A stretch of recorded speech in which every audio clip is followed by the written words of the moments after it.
2014 பிறகு திரும்பி கூலி நிர்ணயம் பண்ணலை. 2016 இதுவரை அந்த தொழிலாளருக்கு கொடுக்க வேண்டிய பணம் சுப்ரீம் கோர்ட் ரெஜிஸ்ட்ரியில் இருக்குது.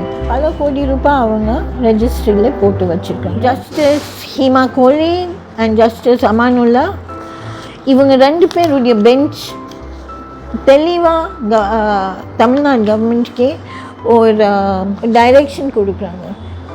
சுப்ரீம் கோர்ட் சொன்னால் வேலை பார்க்கும் அப்படின்னு ஒரு ரொம்ப ஒரு சந்தோஷமாக இருந்து கோர்ட்டு அவங்க பார்த்துட்டு எவ்வளோ முறை நான் உங்களுக்கு திட்ட முடியும், சீக்கிரமாக பண்ணுங்கன்னு சொல்லிவிட்டு அவங்க அவ்வளோதான் சொல்ல முடியும். ஸோ மினிமம் வேஜ் 2010 நிர்ணயம் பண்ணுறாங்க. ஆனால் டிஏ 2013 ஆரம்பிக்கிறாங்க. ஆக்சுவலாக அது சட்ட விரோதமான இருக்குது.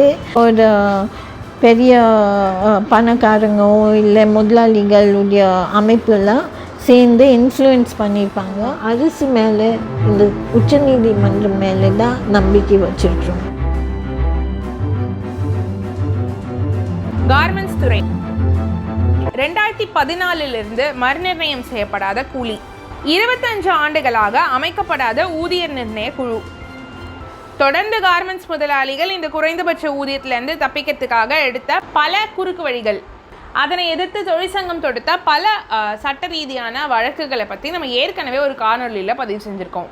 அதோட தொடர்ச்சியாக உச்சநீதிமன்றத்தில் நாளை வர இருக்கும் ஒரு முக்கியமான வழக்கை பற்றியும் அதன் பின்னணி பற்றியும் தொழிலாளர்களின் எதிர்பார்ப்பு என்னவா இருக்குது அப்படின்றத பற்றி நம்மளோட பகிர்ந்துக்கிறாங்க தொழிற்சங்க தலைவர் திரு சுஜாதா மோடி அவர்கள்.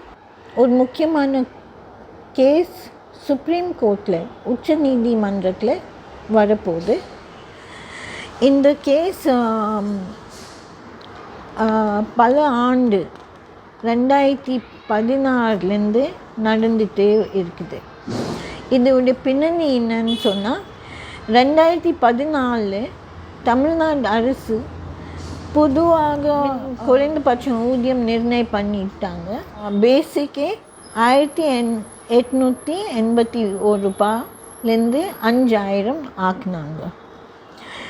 அந்த சம்பளம் 10 ஆண்டு மாறாமல் இருக்கிறதுனால தான் அவங்க வருஷம் 8% ஏறணும்னு சொல்லி தொழில் சங்கம், முதலாளிகளுடைய சங்கங்கள், கவர்மெண்ட் ஒரு முத்தரப்பு கமிட்டி போட்டுட்டு நிர்ணயம் பண்ணி சட்டப்படியாக இது மாற்றம் கொண்டு வந்தாங்க.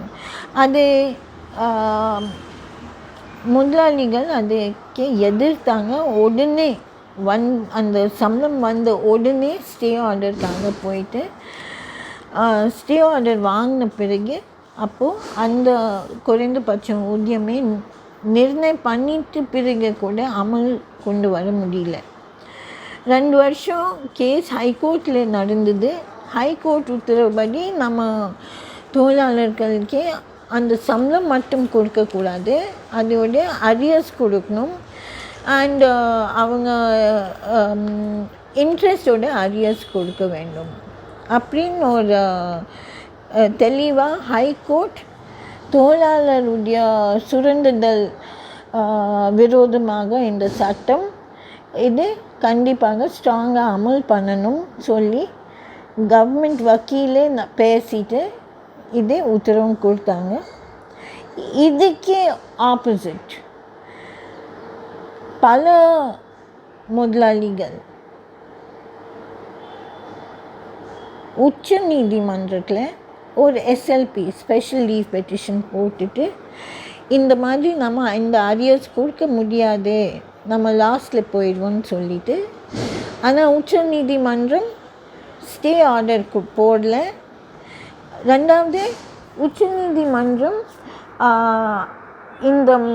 நீங்கள் இந்த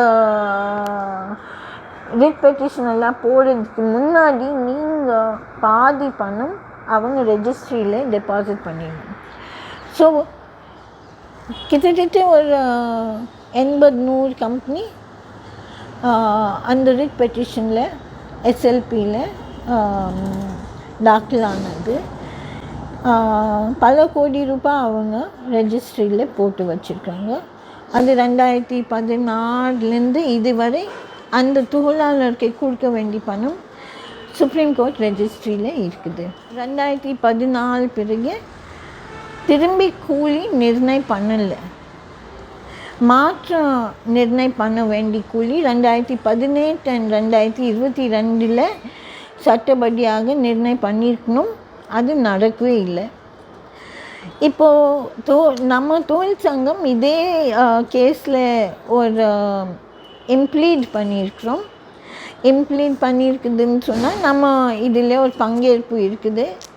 ஒரு பக்கம் முதலாளிகள் இருக்கிறாங்க, இன்னொரு பக்கம் கவர்மெண்ட்டும் நம்ம காஃபு தொழில் சங்கம் இருக்குது. ஸோ கவர்மெண்ட்டும் காஃபு தொழில் சங்கம் ஒரே பக்கமாக இருக்கிறதுனால தான் ஆக்சுவலாக நம்ம கவர்மெண்ட் தான் நமக்கு சப்போர்ட் பண்ணுவாங்க எதிர்பார்த்தோம். ஆனால் இங்கே சுப்ரீம் கோர்ட்டில் கவர்மெண்ட் ரொம்ப தீவிரமாக வேலை பார்க்கல. அவங்க கேஸ் அட்டெண்ட் பண்ணல. கேஸ் அட்டெண்ட் பண்ணால் கூட அவங்க முறையான பதில் சொல்லலை. ஸோ நவம்பர் 2023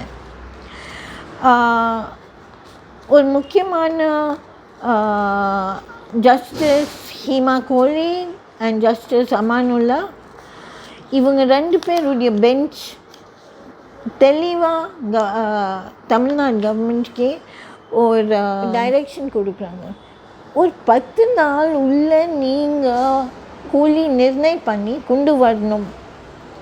இந்த மாதிரி இந்த எவ்வளோ வருஷமாக ஏழை பெண்கள் அந்த ஏதோ கேட்க முடியாது இன்னும் கம்மி கூலியில் வாழ்ந்துட்டு இருக்கிறாங்க.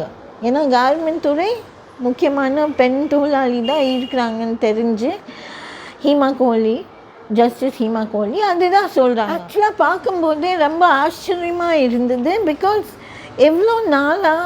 எவ்வளோ வருஷக்கணக்காக இருக்குது, நம்ம போகிறோம், நம்ம கேட்குறோம், அவங்க பண்ணல. ஆனால் லாஸ்ட்டில் ஒரே நாளில் ஒரு 2-3 days உள்ள நம்ம பார்க்குறோம் ஒரு தெளிவான அதில் ஃபிக்ஸ்ட் அமௌண்ட், பேசிக், டிஏ எல்லாமே ப்ராப்பர் கேல்குலேஷனோடு அந்த வருது. நான் ரொம்ப இம்ப்ரெஸ் ஆகிட்டேன். உண்மை சொன்னால் கவர்மெண்ட் ஏதோ வேலை பார்க்குறது, சுப்ரீம் கோர்ட் சொன்னால் வேலை பார்க்கும் அப்படின்னு ஒரு ரொம்ப ஒரு சந்தோஷமாக இருந்து அன்றைக்கி வக்கீல் கீதா, வக்கீல் ஜெயஸ்ரீ சுப்ரீம் கோர்ட்டில் நான் கூட இருந்தேன். எல்லாம் சந்தோஷமாக வெளியில் வரோம். பட் எனக்கு இந்த சந்தோஷம் எவ்வளோ கம்மியான நேரத்தில் இருக்கும் தெரியல. அந்த மேக்ஸிமம் 1 மாதம் 2 மாதத்தில் ஃபைனல் பண்ணலாம். அது தற்காலிகமாக, அது ப்ரிலிமினரி நோட்டிஃபிகேஷன். பட் நவம்பர்லேருந்து டிசம்பர், ஜனவரி, ஃபெப்ரவரி வந்துகிட்டே இருந்தது. அப்போ கூட நம்ம கோர்ட் போகிறோம், ஞாபகப்படுத்திடுறோம். அவங்க சொல்கிறாங்க, சார் ஏதோ கேள்வி இருக்குது, அந்த எம்ப்ளாயர்ஸ் ஏதோ தனிப்பட்ட என்கொயரி கேட்குறாங்க, அவங்க பர்சனல் ஹியரிங் கேட்குறாங்க. இந்த மாதிரி பிரச்சனை உருவாக்கிட்டே இருந்தாங்க. கோர்ட்டு அவங்க பார்த்துட்டு எவ்வளோ முறை நான் உங்களுக்கு திட்ட முடியும், சீக்கிரமாக பண்ணுங்கன்னு சொல்லிவிட்டு அவங்க அவ்வளோதான் சொல்ல முடியும். ஓகே, ஸோ அது போயிட்டு இருந்து அப்புறம் எலெக்ஷன் அனௌன்ஸ் பண்ணிட்டாங்க. அண்ட் அப்போது அவங்க வெயிட் பண்ணி மே மாதம் எலெக்ஷன் தேர்தல் மத்திய எலெக்ஷன் அனௌன்ஸ் பண்ண பிறகு மே 31 2024 இன்னொரு ஜியோ கொண்டு வர எல்லா மினிமம் வேஜஸ் அந்த வருஷம் 2010-11 தான் மினிமம் வேஜ் நிர்ணயம் பண்ணுறாங்க. பட் இந்த விஷயத்தில் அவங்க 2010 2013 ஆக்குனாங்க டிஏ. ஸோ மினிமம் வேஜ் 2010 நிர்ணயம் பண்ணுறாங்க. ஆனால் டிஏ 2013 ஆரம்பிக்கிறாங்க. ஸோ 3 வருஷம் டிஏ குறையுது. இப்போது இது சாதாரண தொழிலாளிக்கு கூட புரிஞ்சுது. அவங்க நமக்கு டிஏ எங்கே போயிடுச்சுன்னு கேட்டுகிட்டே இருக்காங்க.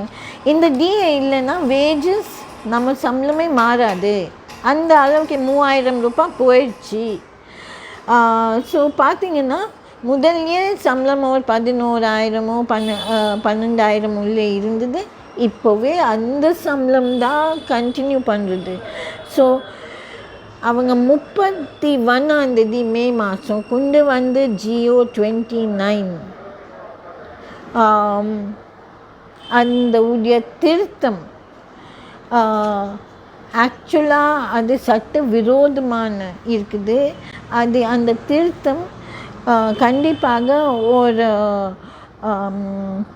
கடைசியில் ஏதோ ஒரு பெரிய பணக்காரங்கோ இல்லை முதலாளிகளுடைய அமைப்பெல்லாம் சேர்ந்து இன்ஃப்ளூயன்ஸ் பண்ணியிருப்பாங்க. அந்த திருத்தம் ஆக்சுவலாக லேபர் டிபார்ட்மெண்ட்கே பெரிய ஷாக் ஆயிடுச்சு. ஏன்னா அவங்கவே இது டிஃபெண்ட் பண்ண முடியாதுன்னு புரிஞ்சிட்டாங்க. அதுலேருந்து யாருமே லேபர் டிபார்ட்மெண்ட்டில் கேள்வி நம்ம கேட்கும்போதே நமக்கு பதில் சொல்ல முடியல. நீங்கள் போய் கவர்மெண்ட் பாருங்கள், நீங்கள் போய் செயலாளர் பாருங்கள், நீங்கள் போய் மினிஸ்டர் பாருங்கள். இது நம்மளுடைய வேலை இல்லை. நம்ம என்னென்ன ரெக்கமெண்டேஷன் கொடுத்துட்டோம், இனிமேல் நம்மக்கிட்ட பேச வேண்டாம். நம்ம இது ஒரு ஸ்டெட்டிஸ்டிக்கல் எரரே கவர்மெண்ட் பார்த்துருக்குறாங்க. அவங்க முன்னாடி இது வச்சுருக்கிறோம். இது சம்பந்தமாக அவங்களுடைய கருத்து சுப்ரீம் கோர்ட்டில் பதில் சொல்லி கரெக்ஷன் கொண்டு வரணும். அப்படி தான் நம்ம சொல்ல போகிறோம். ரெண்டாவது, from 31st May at least they should implement with the correction. அதுதான் நம்மளுடைய கோரிக்கை இருக்க போகுது. இப்போது சட்ட ரீதியான போராட்டமாக தான் இது ஒரு பக்கம் போயிட்டு இருக்குது. இது எந்த அளவுக்கு தொழிலாளர்களுடைய பங்கேற்பு இருக்குது, தொழிலாளர்களுக்கு இந்த இந்த இந்த பிழைன்றது அவங்களுக்கு உண்மையாகவே அவங்களுக்கு ஒரு கோபத்தை ஏற்படுத்தியிருக்கா, அவங்க இந்த இந்த கேள்விகளை நோக்கிய அவங்களோட பங்கேற்பு என்னவா இருக்குது?